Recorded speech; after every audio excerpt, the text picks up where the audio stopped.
할렐루야. 오전에 뵙고 또 오후에도 뵙습니다. 그동안 잘 지내셨죠? 미국인 정신과 의사이며 상담가인 스캇 팩이라고 하는 박사님이 있습니다. 이분이 아직도 가야 할 길이라고 하는 책을 썼는데요. 참 이 책은 모든 분들이 다 꼭 읽어볼 수 있는, 또 읽어봐야 할 좋은 영적인 책이기도 하죠. 이 책을 시작하면서 그 스캇 팩 박사님께서는 이렇게 말을 하고 있습니다. 인생은 참 힘들다. 사는 거 힘드시죠? 오늘 아까 그 선생님 봐도 참 힘든 것 같습니다. 예, 인생은 참 힘들죠. 그런데 하나님의 백성들에게 예수님께서는 뭐라고 말씀하셨습니까? 넓은 길로 가라 그러셨습니까? 좁은 길로 가라 그러셨습니까? 아니, 그냥 살아도 힘든데 좁은 길로 가라고 말씀하시고, 또 말씀하시기를 아무든지 나를 따라오려거든 자기를 부인하고 거기다가 제 십자가까지 지고 그리고 나를 따르라고 말씀하셨으니, 참 우리가 힘든 인생, 신앙인으로 산다는 것이 보통 힘든 일이 아닌 것이죠. 한 젊은 목사님이 아주 목회에 그런 어떤 지도를 받기 위해서 존경받는 원로 목사님을 찾아가셨어요. 그리고 말씀드렸습니다. 목사님, 제가 목회를 하는데 지도해 주실 만한 한마디 말씀을 좀 해주시죠 그랬어요.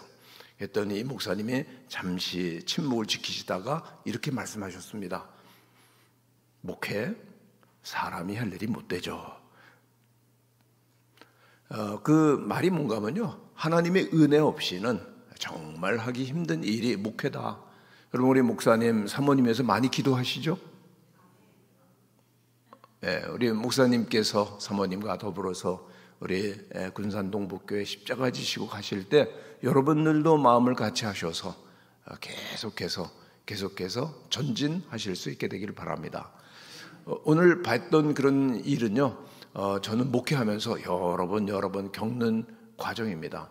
계속해서 방에 찾아오셔가지고 얘기하자, 술 먹은 분, 무슨 돈 달래는 분 많이 있는데, 우리 목사님 말씀하시기 어렵지 않아요. 다 묵묵히 참고 여러 가지 영적인 그런 그 일들을 이루어 가시는데 많은 정말 기도가 필요합니다. 오늘 이스라엘 백성들의 광야 행진에 대한 말씀이 여기 나오고 있는데, 이스라엘 백성들은 400년 동안 애굽에서 노예 생활을 하다가 이제 자유인이 되어서 광야를 행진하는데 처음에는 너무나 기뻤죠. 할렐루야, 막 감격하고 기뻐하면서 했지만은 그들에게 시작된 것은 40년 광야 생활이었습니다. 그런데 이 광야 생활이라고 하는 것은 모든 그리스도인들, 모든 사람들이 지나가야 될 과정인 것이죠. 광야는 누구에게나 있는 것입니다. 그래서 우리들이 신앙생활하면서 인생을 살아가면서 이 광야를 어떻게 통과해야 될까, 통과법을 잘 배우고 꼭 여러분들이 승리할 수 있게 되기를 바랍니다. 그런데 이 광야의 의미는 무엇일까? 왜 하나님께 사랑하시는 사람들에게 광야를 주실까 하는 것을 우리들이 생각하게 되는데, 첫 번째로요, 광야는 우리를 내려놓게 하시고 비우게 하신다는 겁니다. 한번 따라해 주시길 바랍니다. 내려놓아야 합니다. 비워야 합니다. 예, 광야, 우리 성지순례하는 분들이 많이 가는데 광야에 딱 들어가면 어떻습니까? 광야는 외롭고요, 그리고 또한 위험하고 두려운 곳입니다. 마실 물을 찾을 수가 없고 먹을 양식을 구할 수가 없고 가야 할 길을 찾을 수가 없는 거죠. 낮에는 뜨겁게 장렬한 태양 밑에서 40도, 50도까지 가기도 하고, 그리고 저녁이 되면 온몸을 파고드는 추위가 있는 곳. 그러니까 이 광야라고 하는 것은 사람이 살 수 없는 환경을 말해주는 것이죠. 그러나 여러분, 이 광야가 이렇게 생존을 위해서 할 수 있는 일이 아무것도 없지만은, 그러나 아무것도 할 수 없기 때문에 할 수 있는 일 하나가 있는데 뭘까요? 아무것도 할 수 없을 때 우리들은 자연히 하늘을 우러러보게 되는 것입니다. 할렐루야. 하나님을 본다는 거죠. 우리들은요, 굉장히 고집스러워서요, 굉장히 우리들의 마음은 굳어서 정말 내가 조금이라도 내 힘으로 뭔가를 할 수 있다고 판단되고 생각될 때는 사실은 하나님 절실하게 찾지 않습니다. 정말 아무것도 할 수 없구나. 정말 자신의 한계와 연약함을 철저히 경험할 때 우리는 비로소 하나님을 찾는 것이죠.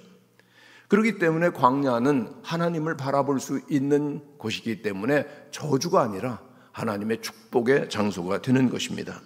그러나 이렇게 하나님을 우리들이 광야에서 찾게 되는데 조건이 있는데, 우리가 정말 하나님을 만나고 하나님과 함께하기를 원한다면 철저히 우리 마음을 비우고 내려놓아야 한다는 것입니다.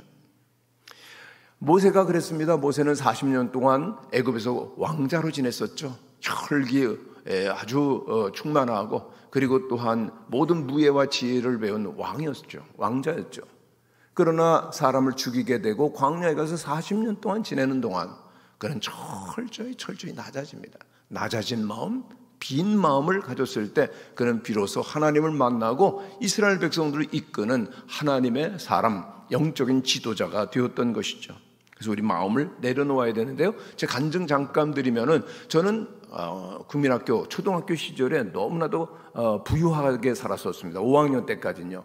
근데 아버님께서 사업에 실패하신다면은 철저하게 가난한 그 생활을 20여 년 이상을 쭉 해왔습니다. 빚쟁이들이 집에 와가지고 떠나지 않고 한 달, 두 달 머무는 일도 경험했고요. 등록금이 없어 학교에서 쫓겨나기도 하고, 먹을 것이 없어서 굶주리기도 하고, 서울에 살았습니다마는 그 산동네에 살아가지고 학교 갔다 오는데 물지개를 치고 그런 생활을 제가 했었습니다. 그런데 나중에 보니까 그것이 하나님께서 저를 목회자로 만들기 위한 훈련 과정이었음을 깨닫게 되는데, 얼마나 은혜가 되는지요. 여러분, 먹을 것이 없어서 굶는 훈련은 무슨 훈련이죠? 금식 훈련. 그 다음에 이 물을 나르는 훈련을 가만히 생각해 보니까 하나님의 은혜의 생수를 나르는 훈련을 일찍이 저는 그 고등학교 때부터 시작을 했습니다. 그리고 또 한 가지 좋은 것은요, 철저하게 20여 년 아주 밑바닥 가난한 생활을 하다 보니까 가난한 분, 어려움을 당하는 분들을 만나면 저절로 마음이 통하는 거 있죠. 고생이 많으시죠? 힘드시죠? 그러니까 목회의 가장 기본적인 준비, 가난하고 어렵고 마음이 힘든 사람과 마음이 통할 수 있는 그런 훈련을 이미 시키셨던 것이죠. 그런데 저는 원래 좀 마음이 좀 내성적이고 그랬기 때문에 그런 모든 그 가난하고 어려웠던 환경이 차곡차곡 마음에 쌓이면서 분노가 있었던 것 같아요. 그러면서 학교 들어가서는 공부도 안 하고 방황하고 방탕한 생활을 했습니다. 저는 학교를 신촌에서 다녔는데, 서울 신촌에서 다녔는데 별로 공부가 마음에 안 들었어요. 그래가지고 그 신촌 로타리에 한 빌딩이 있었는데 거기 1층에는 조그마한 상점이 있고 2층에는 왕자 다방이 있었고요. 그리고 3층에는 왕자 당구장이 있었습니다. 다방이란 말 오래간만에 들어보시죠? 예, 저는 근데 아지트가 2층, 3층이었습니다. 계속해서 그저 신촌시장에 가서 값싼 그런 그 술집 가서 막걸리 먹고, 막걸리가 싸니까는요. 그리고 비틀비틀 걸어다니고 왕자 다방 가서 시간 보내고, 그리고 왕자 당구장 가서 당구 치는데 시간을 다 보냈는데 마지막 당구를 이제 손을 놓을 때는 400을 쳤습니다. 그랬더니 와, 그 소 몇 마리 잡아먹었겠네 그러더라고요. 근데 그렇게 방황하고 방탕하는데, 여러분 질문 한 가지 드릴게요. 방황하고 방탕한 사람, 생활을 하는 사람이 누구를 위해서 방황하고 방탕할까요? 자기를 위해서.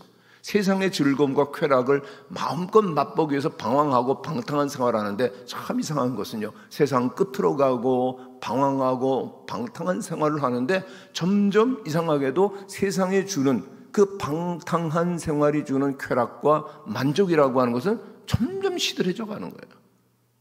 행복이 없고 기쁨이 없고 의미가 없고 점점 허무하고 점점 더 깊은 공허 속으로 빠져들어가는데, 이것은 아니구나라는 생각이 들게 되었습니다. 그러다가 제가 한 번은 술 먹고 집에 가다가 크게 다리를 다치게 되었습니다.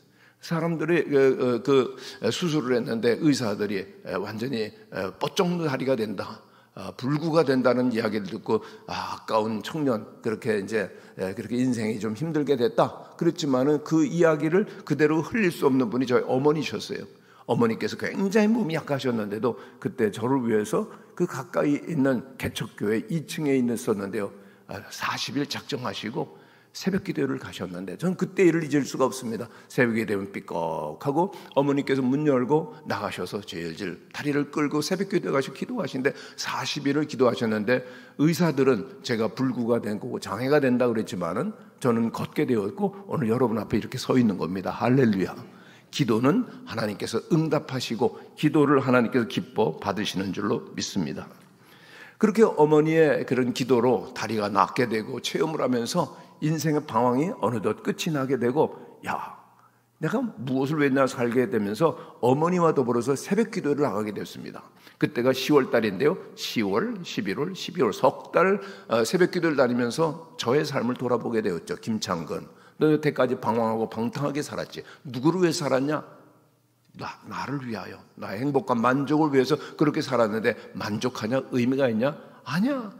다시는 또 반복하고 싶지 않은 인생의 어둠이야. 그러면 어떡할래? 그때 이제 대학을 졸업했습니다만 그때 제 마음속에 들어오는 생각은 다시는 세상으로 가고 싶지 않은 거예요.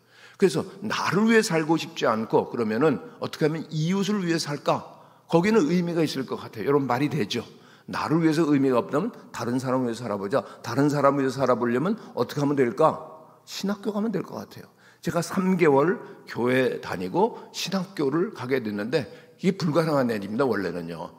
근데 노회에서 이 청년을 신학교에 보낼까 말까 그러다가 투표를 했는데 조금 많아가지고 제가 가추천받고 신학교에 들어가게 되었습니다. 근데 신학교 1학년 때는요, 정말 얼마나 기쁘든지요. 개척교회 가서 토요일이면은 가서 화장실 청소하고 교회 청소하고, 주일이면은 사찰 집사님처럼, 그리고 또한 교회 학교 총무처럼 모든 일을 하는데요. 지금까지 제가 교회 생활하면서 가장 행복하고 가장 만족스러웠던 것은 몸으로 주님의 교회를 섬기는 것, 아주 순수한 마음으로 주님을 섬기는 것, 그때보다도 행복한 시간은 없었습니다. 여러분, 기회 있을 때 주님의 교회를 아름답게 섬기시는 은혜, 그 기회를 놓치지 않게 되시기를 바랍니다. 그런데요, 이제 신학교 2학년이 됐어요. 그랬더니 그 주변의 친구들이 저를 부르더니, 신학교 가면 다 전도사님이라고 그러거든요. 김전도사. 이렇게 개척교회에서 봉사하는 것 좋지만은, 자네 이제 앞으로 교회 지도자가 돼야 될 사람이 좀 규모 있는 교회에서 훈련도 받아야 돼 그러는 거예요. 여러분, 말이 되잖아요. 그래서 그 서울 답심리라고 청량리에 있는 쪽에 교회에 가서 성덕교회라고 하는 교회에서 청소년부 100명을 가르치는 제가 교육 전도사가 됐습니다. 그런데 그 교회는 정말 청소년들이 훈련을 잘 받았어요. 믿음이 좋고 전도사님 잘 따르고, 저는 주일날 설교 준비하고 토요일이면 성경 공부하고, 그런데 제가 성경 공부를 가르치면 애들이 잠깐 빙글빙글 웃는 거예요. 좀 이상하잖아요. 성경 공부하면은 그게 좋은 모양이죠? 웃는 거예요. 그래가지고 제가 물어봤어요. 얘들아, 왜 웃냐? 그랬더니 그 중에 아주 순진한 한 여학생이 그러더라고요. 전도사님은 아는 게 별로 없어요. 그러는 거예요. 여러분, 걔네들은요, 어릴 때부터 우리 장로님, 안수지사님, 권사님 자제로서 모태신앙이래요. 신앙의 그 성경의 세계는 완전히 깊이 들어간 박사님들인데, 제가 3개월 그리고 1년 그렇게 다녔지만은 그 학생들을 지도할 만한 그러한 상황이 못 되었던 거죠. 그런데 그래도 전도사님 애들이 너무 좋아하는 거예요. 그래서 설교 준비하고 성경 공부 계속하면서 갔는데, 이제 점점 여름이 다가오는 겁니다. 여름이 다가오면은 뭘 준비해야 되죠? 중고등부 여름 수련회. 그런데 정말 제가 문제는 여름 수련회를 제가 한 번도 안 해봤다는 겁니다. 근데 어떻게 학생들을 조직하고 교사들을 조직하고 프로그램을 만들고 교재를 만들고, 아무것도 제가 할 수 없는 상황 가운데서 정말 벽을 더듬는 것 같더라고요. 너무 문제가 크고 힘드니까 마음이 힘드니까 몸이 아픈 것 같아가지고 어느 날 담임 목사님 찾아갔어요. 목사님, 제가 몸이 아파서 사표를 내야 되겠습니다. 그랬더니 담임 목사님 받으시더라고요. 아니, 그런 담임 목사님이 계세요? 딱 눈치 보면 알잖아요. 전도사님, 믿음으로 한번 해보세요. 기도하면서 해보세요. 이렇게 지도해 드릴 테니까 해보세요. 그래야 담임이 아니겠어요? 이동만 목사님 어떻습니까? 그런데 이 목사님은 사표를 받으시더라고요. 왜냐하면은 그 교회에 그 중고등부의 목사님 아들, 딸이 있었거든요. 저의 모든 밑바닥 정보가 다 들어간 거예요. 그래가지고 이런 전도사에게는 영적으로 우리 자녀들 맡길 수 없다 딱 판단돼가지고 받으시는 거예요. 그래서 저는 제가 능력이 없다라고 하는 것 때문보다는 그 사표를 받은 것 때문에 지금도 마음이 아파요. 나는 영적인 지도자로서 자격이 별로 없는가 보다. 그래가지고 그 다음부터는요, 그냥 남산에 있는 도서관 다니면서 나 유학 가겠다. 그러고서 이렇게 그 시간을 보냈는데 시간이 빨리 흘러가지고 이제 신학교를 졸업할 때가 된 거예요. 가만히 보니까 저는 전혀 신학교를 준비하자면 영적인 지도자로서의 준비가 안 돼 있는데, 저처럼 갑자기 돌아온 전도사님들을 가리켜서 돌탕 전도사님이라고 합니다. 돌아온 탕자 전도사님. 여기 7명이 있었는데 그래도 막 열심은 대단해가지고 우리가 세계를 움직이는 그러한 영적인 지도자가 돼가 기도는 어마어마하게 뜨겁게 열심히 했거든요. 그래서 우리 자신을 기도는 많이 했지만 돌아보니까 준비가 안 됐다. 그래서 우리가 기도원 가서 예수님처럼 금식하며 기도하는데, 예수님은 40일 하셨던 애인데 우리가 어떻게 40일 하냐? 하루 뺀 39일 금식하자. 그리고 이제 7명이 거제도에 있는 기도원에 간 거예요. 그래서 기도를 하는데 그 중에서 5명은 중간에 포기하고 다시 돌아갔고요. 지금 미주 장신 총회장을 지냈던 김인식 목사님하고 저하고 남아가지고 같이 금식을 39일을 하는 겁니다. 그런데 이 목사님은 고대 정치가를 나오고 막 꿈이 커요. 세계를 막 움직이는 그런 영적인 지도자가 되겠다고. 은사도 엄청나게 받더라고요. 굉장히 큰 은사를 받고 막 불을 받고 막 그리고 막 앉으면 붕붕 뜨기도 하는 체험도 하고 대단한 그런 응답을 받고 지금도 세계적인 그런 사역을 감당하는데요. 저는요, 아는 게 있어야죠. 금식은 하는데 뭘 기도해야 될지 모르는 거예요. 그래도 3년은 신학교를 다녔기 때문에 기독교에서 제일 중요한 거 첫 번째 뭘까요? 겸손이다. 그 말 되잖아요. 두 번째 중요한 게 뭘까요? 기독교에서? 그것도 겸손이다. 세 번째 기독교에서 중요한 것은 겸손이다. 이왕 구하려면 크게 구하자. 그리고 겸손을 달라고 하나님께 매달리기 시작했습니다. 그런데 하나님께서 친구에게는 그렇게 응답을 주시는데 저에게는 응답을 아직까지도 안 주시는 거 있죠. 그런데 한 가지 지금 지내오면서 느끼는 것은, 하나님께서 제가 조금 더 사람들에게 알려지고 그리고 높아질 기회가 있으면 다 낮추시는 거예요. 너는 숨어 지내라. 넌 낮아져야 된다. 낮추시고요. 정말 가장 확실한 응답은 호랑이 사모를 만난 겁니다. 사모님이요. 저희 사모가 아주 저를 많이 아끼긴 하지만은 호랑이에요, 호랑이. 그래가지고 제가 조금 우쭐거리고 그리고 제가 좀 잘난 척하면요, 완전히 집안에 가면 박살나는 겁니다. 목사가 그렇게 건방져가지고 되겠냐? 완전히 박살나는 거예요. 평생 저는 겸손할 수밖에 없는 거예요. 이게 하나님의 응답인가 보다. 그렇게 하면서 지금까지도 그렇게 살고 있습니다. 은퇴했는데도요. 근데 정말 우리들이 하나님 앞에서 쓰임을 계속 받기를 원한다면은 철저하게 우리를 비워야 돼요. 하나님이 우리 안에 충만하시고 우리를 이끌어가기 위해서 비워놓고 그리고 또한 또 비워지고 내려놓을 수 있는 우리 모두가 되시기를 바랍니다. 저는 청교도들을 굉장히 좋아하는데 청교도의 신앙의 한 가지 모토는 하나님 한 분 앞에서 사는 사람들이라는 거예요. 정말 늘 콜하면 돼요. 하나님을 의식하고 하나님 바라보며 사는데 청교도들이 만나면 하는 인사가 있는데 우리는 두려워 맙시다. 하나님은 전능하십니다. 하나님은 우리는 무능합니다. 그러므로 겸손합시다 하는 거예요. 한번 따라해 보시겠습니까? 두려워하지 맙시다. 하나님은 전능하십니다. 겸손합시다. 우리는 무능합니다. 아멘이십니까? 우리들이 믿음 생활하고 교회를 섬기는데 가장 중요한 조건 중에 조건은 더욱더 신앙이 연조가 깊어지면 깊어질수록 더욱더 비워지고 더욱더 낮아질 수 있는 우리 군산동북교회 성도들 되시기를 바랍니다.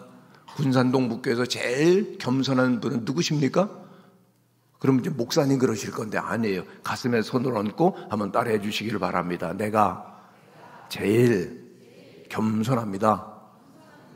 예수님 뭐라 그러셔서 나는 마음이 온유하고 겸손하니 나의 멍에를 메고 내게 배우라고 말씀하셨잖아요. 평생 우리들이 신앙생활을 하면 할수록 더욱더 주님 닮아갈 때 주님은 우리와 함께 하시고 우리를 인도하여 주시는 줄로 믿습니다. 두 번째로요, 왜 우리를 광야로 인도하실까? 광야는 아무것도 없는 것 같지만은 아니에요.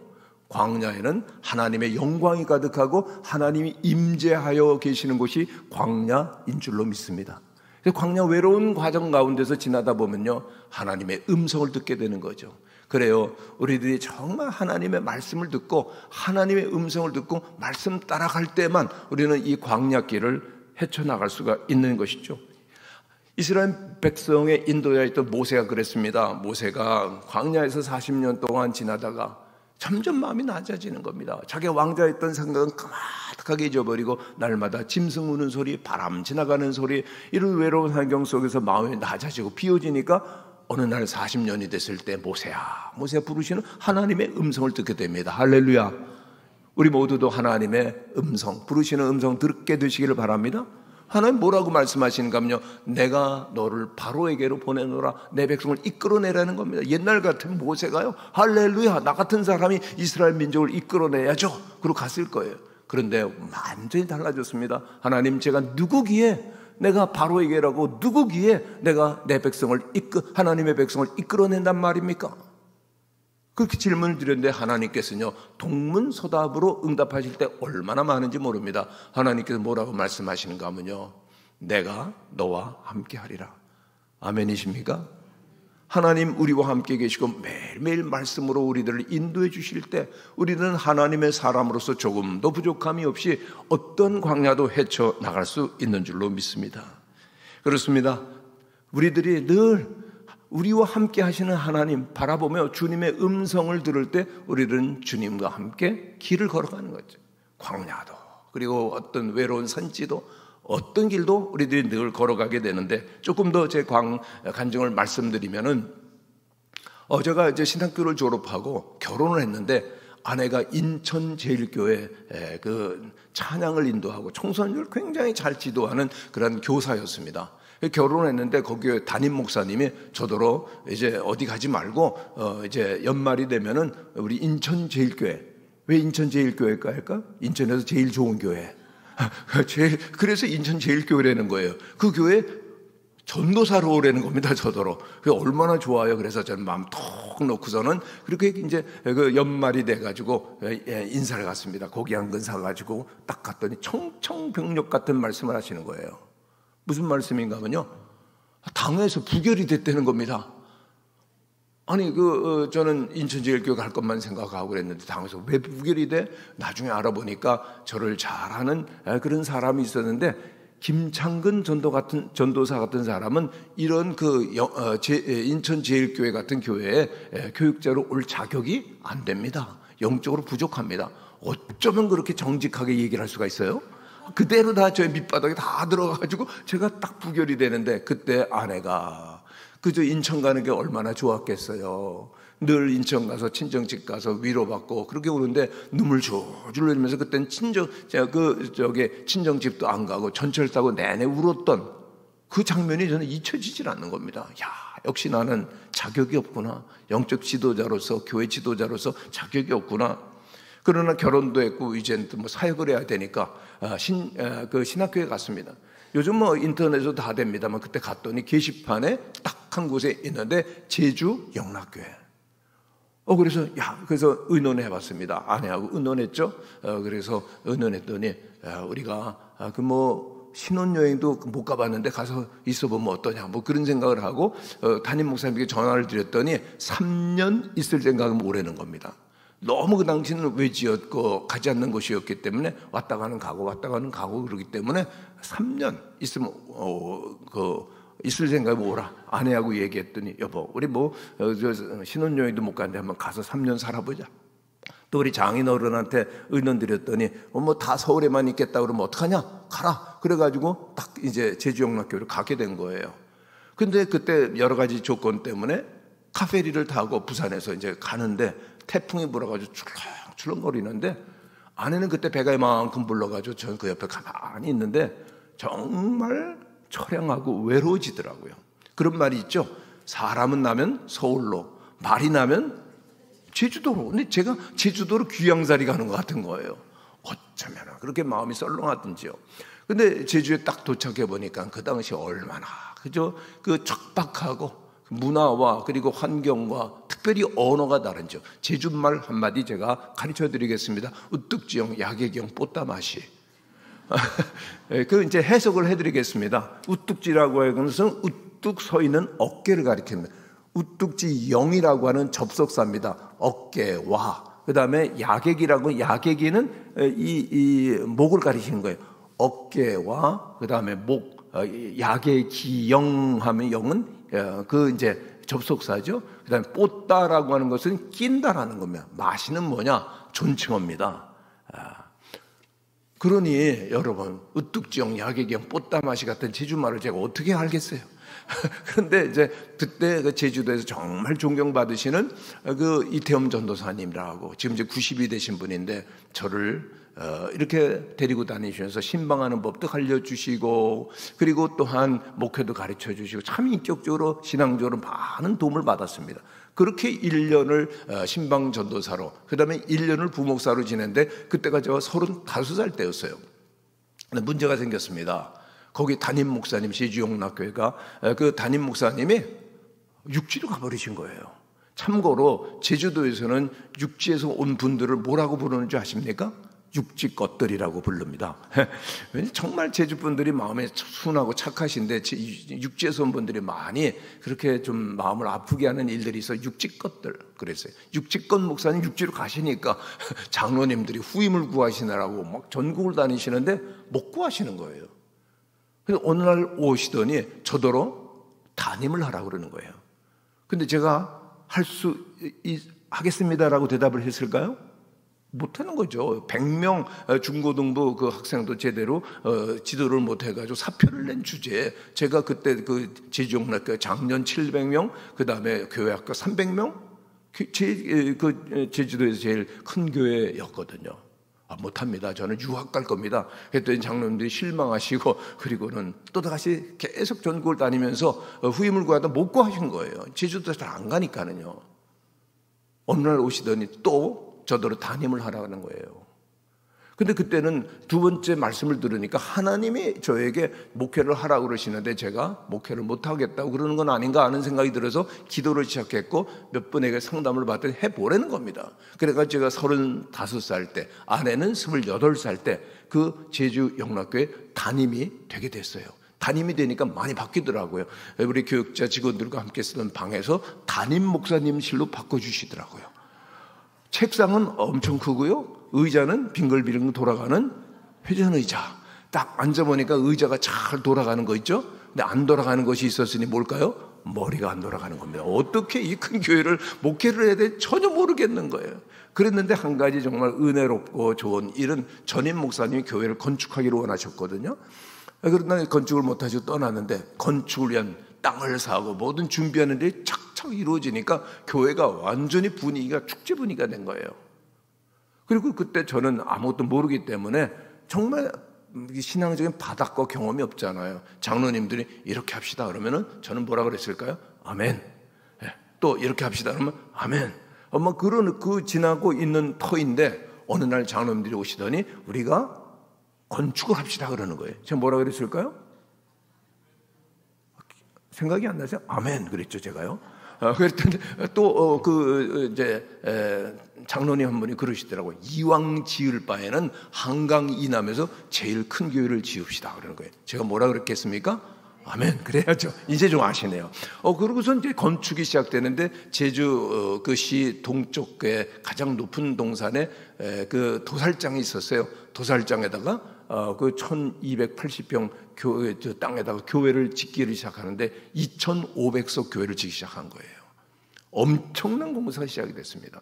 근데 그때 이제 제주영락교회는 6.25 때 그 서울영락교회 교회들이 피난하면서 대구영락교회, 부산영락교회, 그리고 제주영락교회를 세웠어요. 그러니까 어떤 그 유대 관계가 있어서 그 계속 교류가 있었는데 그때 그 서울 영락교회를 목회하신 박조준 목사님이 오셔가지고 거기서 그 건축 현장을 보게 된 거예요. 저는 젊은 목사로 큰 이런 그 공사가 이루어지는 걸 좀 자랑스럽게 보이려고 좀 우쭐거렸는데 그 박조준 목사님이 그 장로님 건축위원회 그 장로님들이 잠시 자리를 비운 다음에 제 귀에다 대고 그러시더라고요. 목사 죽이려고 이렇게 크게 줘? 그러는 거예요. 근데 제 마음이 안 좋더라고요. 우리 선배님이 이렇게 큰 공사를 보시고서는 좀 마음이 안 좋으신가? 시기가 나셨나? 그런데 여러분 한번 따라 하시기를 바랍니다. 선배님 말씀은 진리입니다. 예, 제가 그게 무슨 말씀인지 깨닫게 된 것은 건축이 다 끝나고 입당하고 나니까는 이게 무슨 상황인지 알게 된 거예요. 그때 성도들이 몇 명이라고 그랬죠? 작년 700명인데 2,500석 교회를 지어놓고 그 다음에 장로님들이 또 그러시는 겁니다.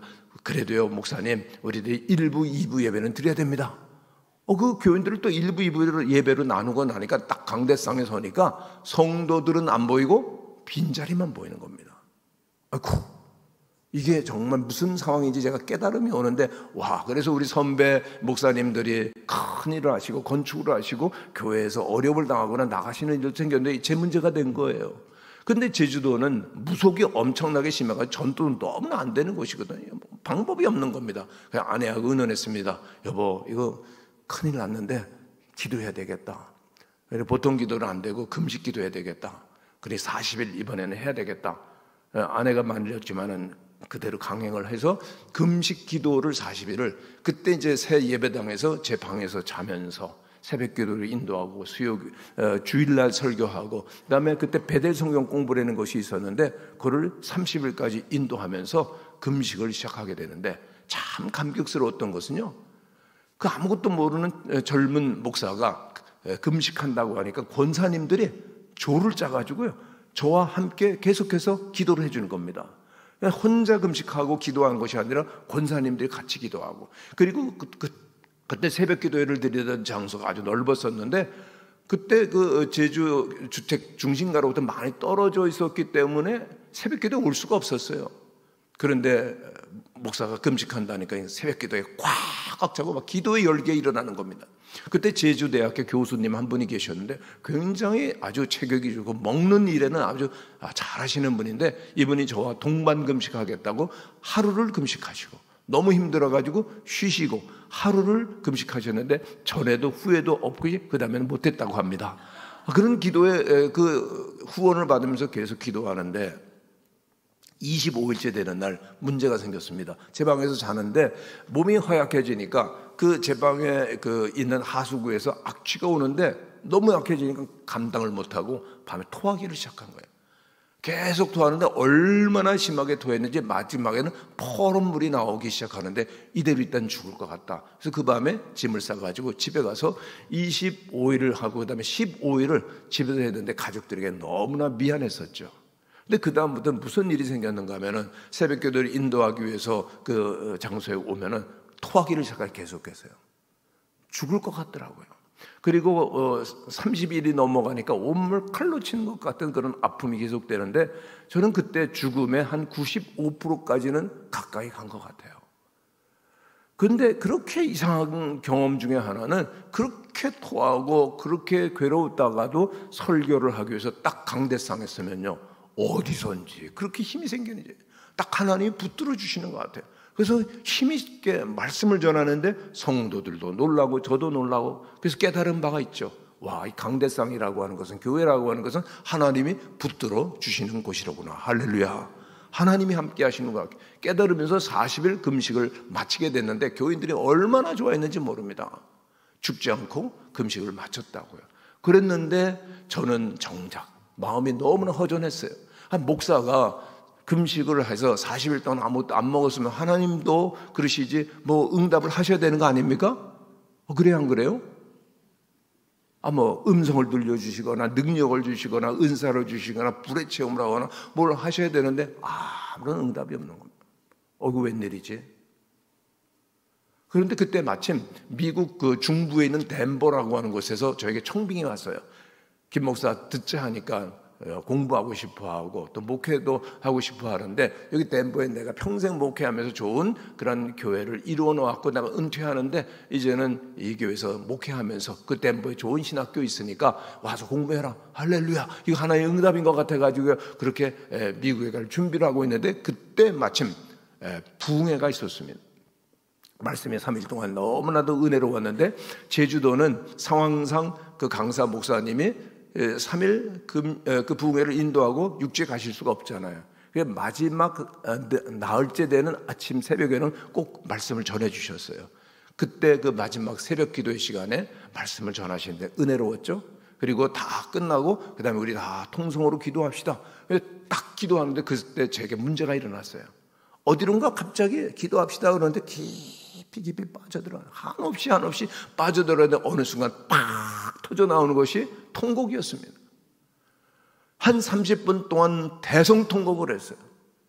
지금 생각해보면 하나님께서 그 거룩하고 존귀한 교회를 맡겨주신 저는 목회할 수 있는 어떠한 능력도 지혜도 없는 거죠.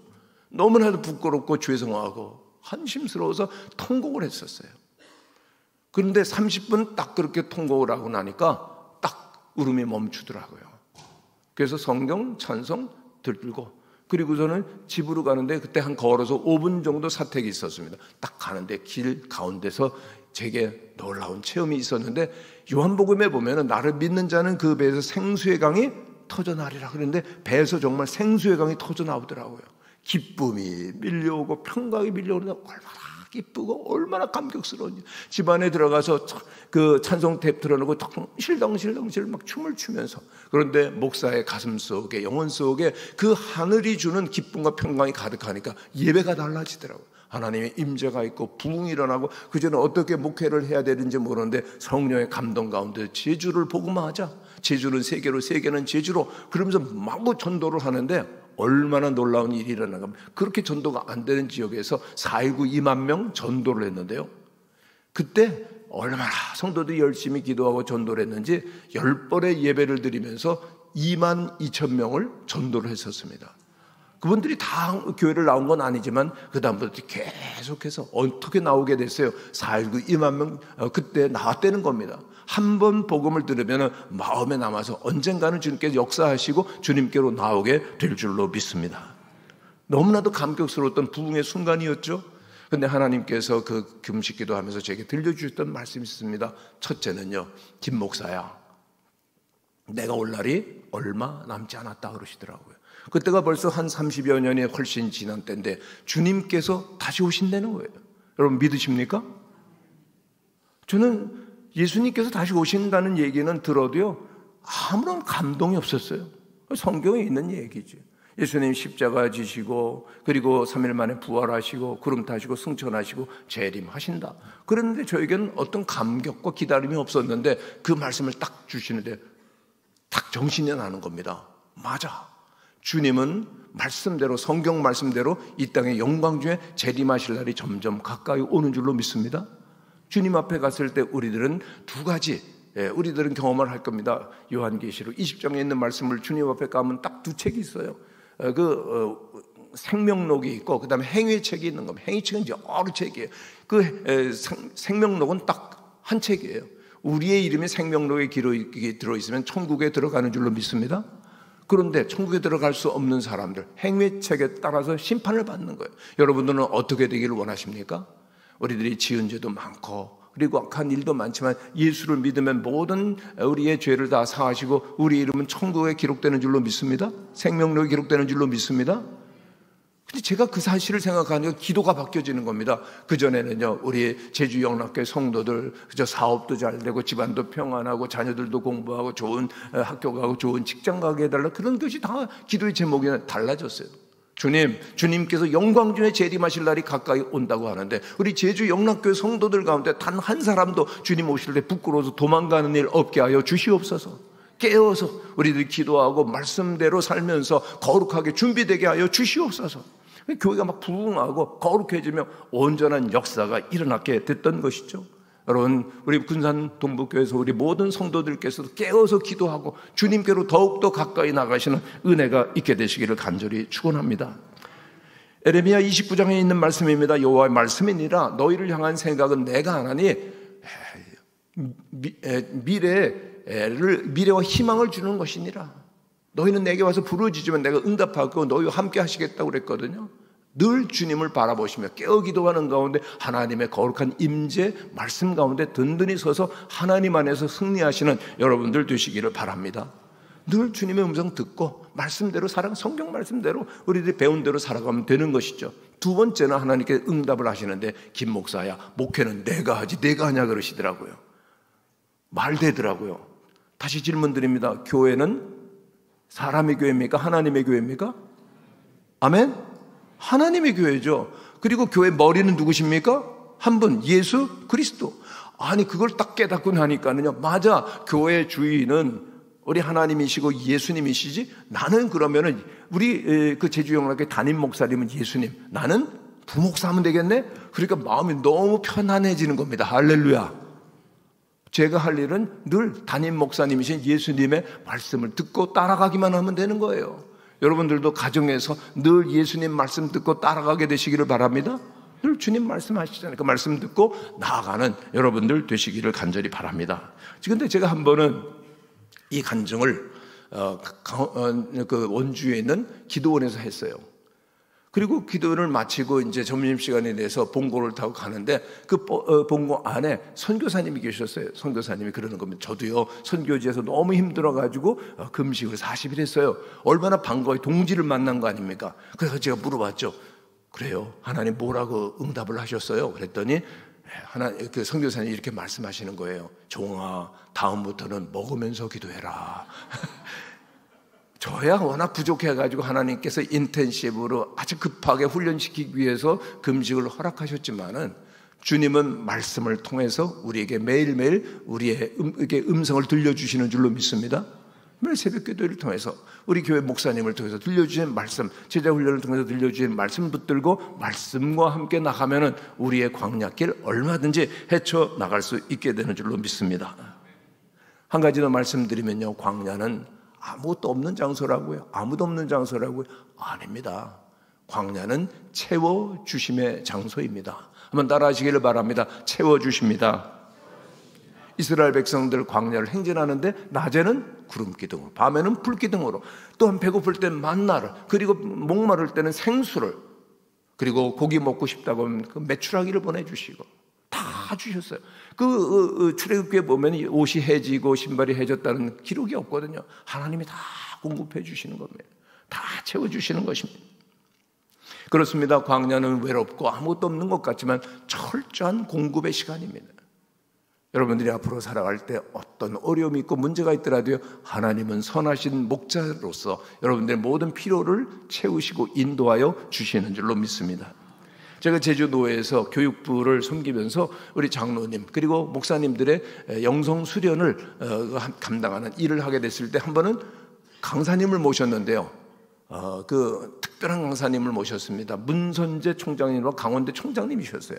근데 이분은 이력이 총장이면서 목사셨어요. 이분이 와서 간증을 하시는데 자기가 80년대 초에 굉장히 이분의 사상이 진보적인 겁니다. 기독교인이고 집사님이셨지만은 내가 이 기독교 이름으로 사회를 개혁해보겠다는 그런 진보적 사상을 가지고 계시다가 80년도 초에 해직 교수가 된 거예요. 아주 그의 겨울이 추웠는데 막 영하 19도, 20도 떨어지는데 기관원은 감시하고 그다음에 연료는 떨어지고 돈도 떨어져가지고요.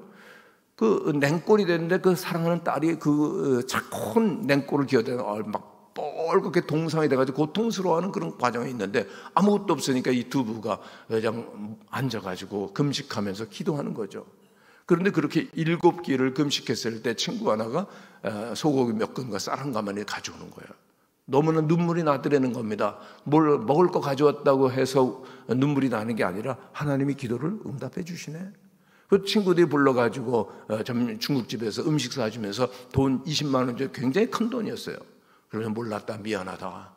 그 집으로 돌아오는데 하나님께서 살아계시네. 그래서 쫙 집에 들어왔는데요, 마음이 무너지는 겁니다. 왜냐하면 사랑하는 어린 딸이 뻘겋게 여기가 동상이 들려가지고 너무 고통스러워하는데 그 두 부부가 그 딸을 보면서 마음이 무너지는 겁니다. 하나님, 정말 이 딸이 무슨 잘못이 있어요? 이 딸을 어떻게 하면 고쳐주세요? 막 그렇게 눈물로 정말 하나님께 기도를 했는데 그 다음날 아침이었습니다. 딱 눈을 떴는데 딸이요, 완전히 옛날에 보드라운 어린이 살로 돌아갔습니다. 할렐루야. 하나님 치유해 주신 거죠. 그때 이 문선재 교수님은 탁 치시면서 그렇다면 문제는 다르다. 뭐가 그렇다면 문제가 다르다는 거예요. 자기는 하나님 저 멀리 계신 분, 추상적인 개념 속에, 관념 속에 하나님 정도로만 생각해 하나님 살아계시고 우리의 삶에 이렇게 함께 하시면 역사하시네. 그렇다면 문제는 다르다. 그리고 그 자리에서 결단해가지고 우리 장로의 신학대 후배가 되셨어요. 그리고 목사가 되셨는데 이분이 다시 복직이 되신 겁니다. 근데 그때 그 학교가 워낙 그 사태가 많이 복잡해가지고 누구도 해결을 못하는데 교수님들이 가만히 보니까 이분이 합당한 것 같은 거예요. 그래가지고 총장이 되달라고 부탁을 해가지고 목사면서 총장이 된 겁니다. 강원대 총장. 대단한 일 아닙니까? 근데 이 목사님이 총장님 뭘 하셨겠어요? 딱 총장이 되면서 기도 모임 만들어가지고 목사님들과 그 교수님과 직원들과 기도회를 시작하고요. 그 다음에 그때 가장 중요한 안건 중에 하나가 의대를 이제 강원대로 유치하는 일이었는데 그걸 위해 가지고 40일 동안 직원들과 교수들이 한 끼씩 금식하면서 기도한 거예요. 그래가지고 그 의대가 어디로 갔는가 하면 강원대로 간 겁니다. 근데 그 얘기를 들으면서 우리 제주도에 있는 장로님 목사님들이 땅을 쳤습니다. 왜요? 원래는 그 의대가 다 로비에 의해서 국회의원 다 돼가지고 그렇게 제주도로 오게 된 거예요. 그런데 생각해 봅시다.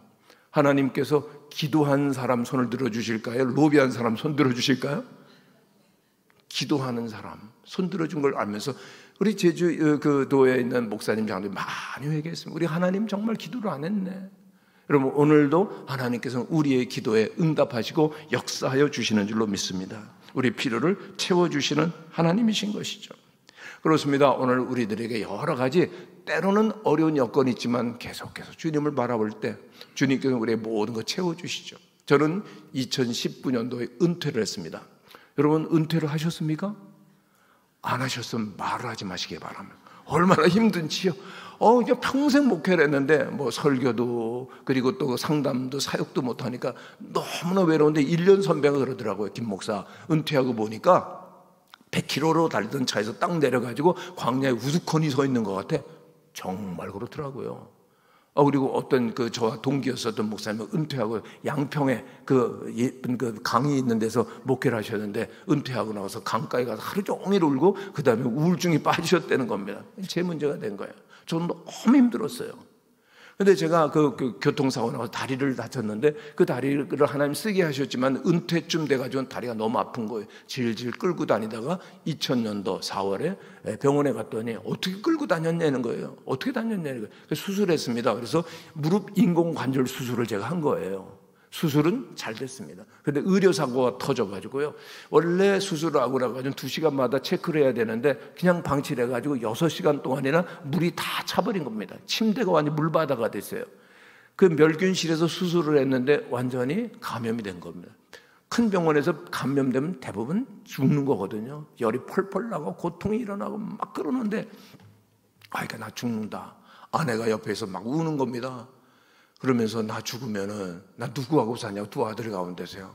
이 아들도 저 아들도 아니고 혼자 살아야 될 것 같다. 뭐 그런 얘기하고. 근데 저는요 이상하게도 죽음을 향해 가는데 담담하더라고요. 여러분 한 번 태어났다가 죽는 것 당연하죠? 대답을 안 하시기로 작정하신 것 같아요. 근데 정말 담담하더라고요. 근데 죽음을 향해서 점점 가까이 가는데 딱 그때 느껴지는 경험이 뭔가면은 죽음 앞에서 아무것도 없는 거예요. 제가 40여 년 이상을 정말 많은 일도 하고 많은 사역도 했는데 아무것도 없어요.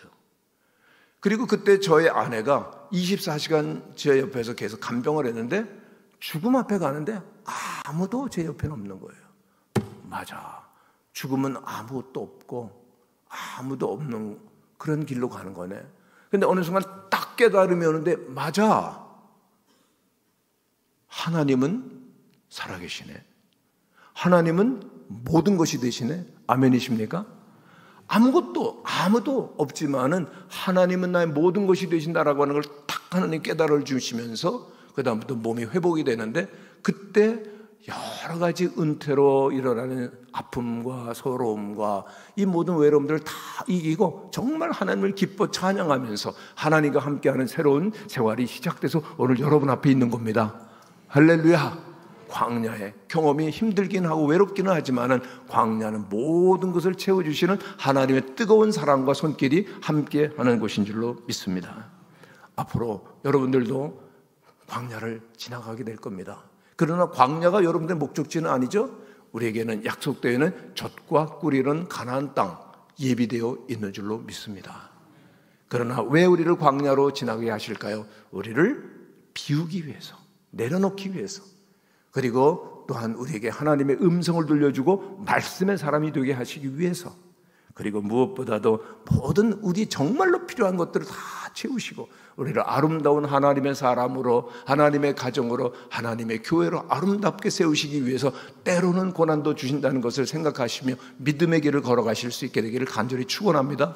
앞으로 한국교회 여러 교회 가운데 제일 부흥하고 제일 앞장서서 미래를 향해서 가는 교회가 있는데 어느 교회입니까?